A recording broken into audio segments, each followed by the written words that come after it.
Hello brothers and sisters, welcome back again sa ating sharing for bread of God in the name of the Father, and to the Son, and to the Holy Spirit. Amen.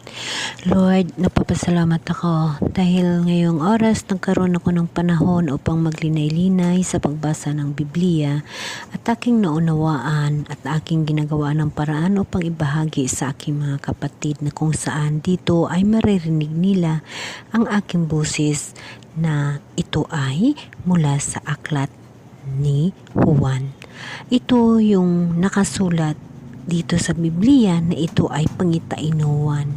Lord, maraming salamat dahil sa mga apostols na iyong kasama nung panahon at nag-iwan sa amin ng mga sulat upang aming babasahin at dito kami makakuha ng tamang pagsunod sa tamang gawain mula sa iyong kagustuhan.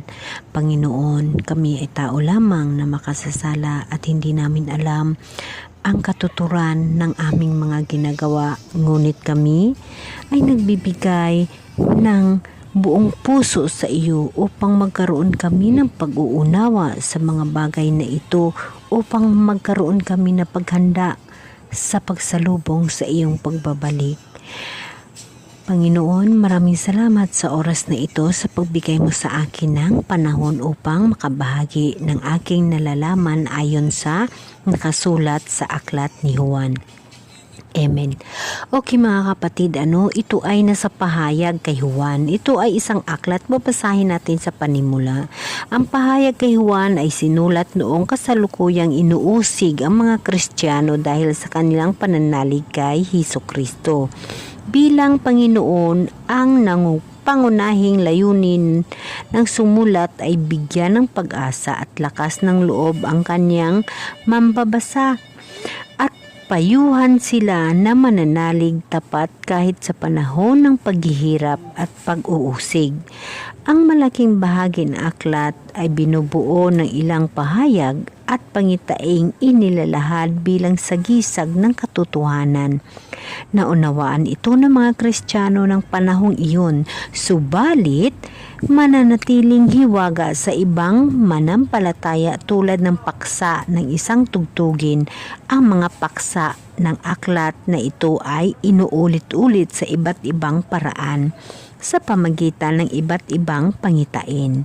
Bagamat nagkakaiba-iba ng palagay tungkol sa mga detalye ng pagbibigay kahulugan, ang pangunahing paksa ng aklat na ito ay malinaw: lulupigin ng Diyos ang kanyang mga kaaway, kabilang si devil, sa pamagitan ni Kristo, at gagantimpalahan ang kanyang mga anak na tapat. Yes, brothers and sisters, totoo yun. Dahil sa totoo lang, dito sa mundong ito, kung Bible ang ating pagbabasihan sa totoong buhay natin, ay iba't ibang pamaraan ang pag-uunawa, iba't ibang pamaraan ang pagpaliwanag, at iba't ibang pamaraan ang karunungan na ibinigay ng Diyos. So ang Bible natin dito sa mundong ibabaw na ito ay iba-iba ang pagpaliwanag. Ngunit para sa akin bilang ordinaryong tao at bilang nanampalataya kay Kristo at nananalig sa Kanya, kailangan lang natin humingi ng gabay sa Holy Spirit. Ang Holy Spirit na nasa iyo, na iniwan ng Diyos, yun ang magbigay ng unawa sa atin. Ang Holy Spirit ng Diyos na sa puso natin, yun ho ang maggabay sa atin kung paano ba natin babasahin ang Bible at kung paano natin maunawaan ito, at lalong-lalo kung paano natin gagamitin ito sa totoong buhay natin. Dahil dito sa mundo, maraming nag-uulit ng kung anong nakasulat sa Bible. Ngunit yun na nga mga kapatid, lagi nating tatandaan na ayon sa kasulatan, kahit sino man ang sumulat sa Bible at anong klaseng Bible, isa lamang ang dapat nating tatandaan, na sa bandang huli, lulupigin ng Diyos ang kanyang mga kaaway. At ang magtatagumpay ay magkaroon ng kanyang biyaya. So, dapat natin alamin sa ating mga sarili kung ang buhay natin dito sa mundo ay ano ba talaga. Alam nyo ba mga kapatid, ang buhay dito sa mundo na tao tayo, pinanganak tayo ng mga magulang natin. Mayroong mahirap, mayroong mayaman, at mayroong talagang hirap na hirap sa buhay. Pero lahat ho yun ay nakaayon na sa ating mga kapalaran. Dahil hindi pa ho tayo na ipinanganak, ay naplano na ng Diyos ang mga dapat sa atin. Ngunit, yun ang dapat nating alamin kung ano ba ang dapat nating gagawin sa mundong ito. Dahil ang mga kapalaran natin ay nakasulat na sa palad natin. Lagi natin tatandaan mga kapatid na kung hindi inilagay sa kapalaran natin, sa palad natin ang tinatawag na future sa mundong ito, or hindi isinulat ang badlit ng palad natin ang ating kapalaran sa mundong ito, ay lahat ho tayo magpili ng magandang kapalaran. Dahil hindi ho sinulat, di ba? Yun nga mga kapatid, lagi kong tinatanong. One time kapatid, nagkaroon ako ng tinatawag na pag-uusap sa isang press namin dito no, sa Ginsangan. No, napakagandang usapan namin. So, inishare ko sa kanya na bakit sabi ko, Father, hindi naman ako nagsisisi na ang hirap na nangyayari sa buhay ko, ngunit talagang hindi ko na kaya ako ay lumapit sa iyo. So, lahat to na-providean ng aming press yung pangangailangan ko. Binigyan pa nga ako ng pera noon para makapagsimula ako. Ngunit isa lamang ang pinakahinabili niya sa akin at nagtinik sa puso't isipan ko ang sinabi niya sa akin na ang kapalaran mo ay nasulat na sa palad mo. Masakit man o mahirap, dapat mong tanggapin. Ang importante, may paniniwala ka sa Diyos. Kasi, kung hindi sinulat ang kapalaran mo sa palad mo, pipili ka ng maganda. Sino ba ang hindi pipili ng maganda kung pagpipiliin lang naman tayo ng kapalaran, di ba? Yun ang isang inilagay ko sa isipan at talagang sa puso ko ang sinabi ng press sa amin. Na ang kapalaran natin ay nasa palad na natin. Yes, totoo nga yan. Ngayon, naunawaan ko ang talagang tinatawag na kapalaran. Kasi, mayroong pangyayari sa buhay mo na hindi mo sinasadya. Ngunit bakit nangyayari? Kung saan pang iniiwasan mo, kung saan pang ayaw mong gagawin, yun pa ang nangyayari sa'yo. Hindi mo maiiwasan. So dapat lamang, tanggapin mo yun na maluwag sa puso mo na may pananalig sa Diyos. Kasi nga, kapatid, ang kapalaran mo sa gusto mo at sa hindi, masakit man o masaya, kahirapan man o karangyaan, mararanasan mo. Dahil nakasulat na sa palad mo. Kasi kung hindi nga nakasulat, inuulit ko, ay pipili ho tayo ng magandang kapalaran natin, di ba? Kaso, mga kapatid, nakasulat na ho yun sa mga palad natin. Kaya yun ang isang bagay na hindi ko makakalimutan na hanggang ngayon. Tinanggap ko na kahit anumang kasakit, kahit anumang kahirap ang mangyayari sa akin sa araw-araw na lahat, tinatanggap ko yun. Kasi yun ho ang kapalaran ko.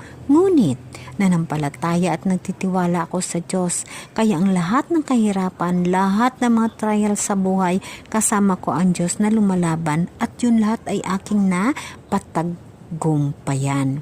Mga kapatid, kung sa mga trial sa buhay lang sobra-sobra, kung hindi ko kasama ang mahal ng Diyos at hindi ako nanampalataya sa buong buhay ko sa mahal ng Diyos, siguro yung tinatawag na mga trial sa buhay ko, nagiging isang baliw ako o kaya baka namatay na ako o nagpakamatay na ako. Ngunit, ang lahat ng mga trial sa buhay ko ay tinanggap ko.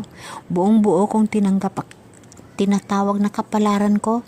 Kasama ko ang Diyos na lumalaban sa kahit anong hirap at sakit na naranasan ko, gutom, hirap sa papalaki sa mga anak ko. Tinanggap ko yun na maluwag sa puso ko sa halip na nananalangin ako lagi at tumihingi sa Kanya ng gabay. Kaya ho ako'y naging matibay. Kahit pa nasa binggit ako ng kamatayan, kahit pa nung ako'y nagkasakit, kahit pa na alam ko, akala ko, yun na yung katapasan ko. Tinanggap ko yun. Tinanggap ko yun na maluwag sa puso at isipan ko. Ngunit nanalangin ako sa mahal na Diyos. Ang sabi ko sa Kanya, tatanggapin ko na ako'y kukunin na, ngunit sana bigyan pa ako ng pagkakataon upang makilala ko ng lubos si Kristo at upang makahanda ako ng aking sarili para sa aking espiritu, para sa aking sariling buhay, para sa aking sariling kapakanan ng espirituhan ko na buhay na kung saan ako pupunta sa dulo na espirituhano na kabuhi. Kasi mamatay ka na eh. Pag mamatay ka, ilibing ka ng pamilya mo, iiwanan ka sa sementeryo, mabubulok lang naman yung mga lahat ng inilibing nila. Pero hawapat sa kaluluwa ko. Kaya yun ho, ang hiningi ko sa mahal na Diyos na sana kako, Lord, bigyan mo pa ako, Lord, ng isa pang pagkakataon, Lord.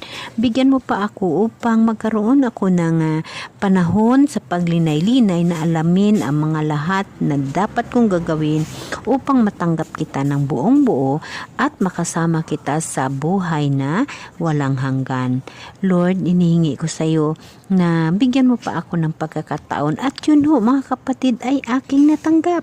Gumaling ho ako mga kapatid at ito dahil sa paggaling ko, lumaban ako sa agos ng buhay hanggang ngayon at nagkaroon ako ng tinatawag na matibay na panampalataya upang lalo kong pagsisikapan na makamit ko ang aking minimithi na magkaroon ng buhay na walang hanggan.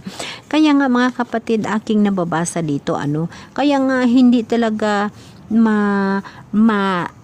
what we call this, hindi talaga natin maitanggi sa ating mga sarili na nampalataya sa mahal na Diyos na mula sa Bible magkaroon tayo ng tawag na inspirasyon.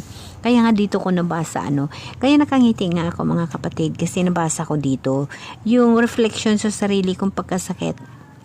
Nabasa ko dito ito siya ay sa 2 Hari chapter 20 verse 1 hanggang sa basahin natin 7 Nang panahong yaon si Haring Ezekias ay nagkasakit ng maluba. Dinalaw siya ni Propeta Isaias at sinabi sa kanya. By the way mga brothers and sisters, si Propeta Isaias ito ho yung pinaka-favorite ko na propeta. Siya ho yung propeta natin na hindi ho nakaranas ng kamatayan. Siya ho ay inakyat lamang ng apoy sa langit. Ito ho siya ay hindi nakaranas ng kamatayan. Napakaganda kapatid? Kaya nga sa kubos na pag-iisip bilang taong pag-iisip, ordinaryong tao, nangangarap din ho ako ng ganun. Ang ganda siguro na hindi ka magkaranas ng kamatayan, iakyat ka lang sa langit, di ba? Pero yun lahat imahinasyon at pinapangarap lamang. Pag nanampalataya ka sa Diyos, wala kang pangarap na hindi mo matutupad. Okay, pagpatuloy natin. So, ipinasabi ni Yahweh na ihanda mo na ang iyong sambayanan pagkat malapit ka nang mamatay. So, just imagine mismo ang mahal na Diyos ang nag-utos kay Isaias, na sabihin kay Haring Ezekias na maghanda na siya, kasi malapit na siyang mamatay. So, duga kasakit, pero dapat ka pa rin magpapasalamat kasi mahal na Diyos ang nag-utos, So, pagpatuloy natin, hindi ka nagagaling sa sakit mong iyan, bumaling si Haring Isaias sa harap ng dingding at nanalangin, parang naiisip ko nung panahon na tinanggap ko na yung akala ko mamatay na ako. Alam mo ba mga kapatid na tuwing kausap ko yung mga anak ko, sinasabi ko sa kanila na yes, tanggap ko na mamatay ako, kaya tanggapin nyo na rin na maluwag na mawala na si mama.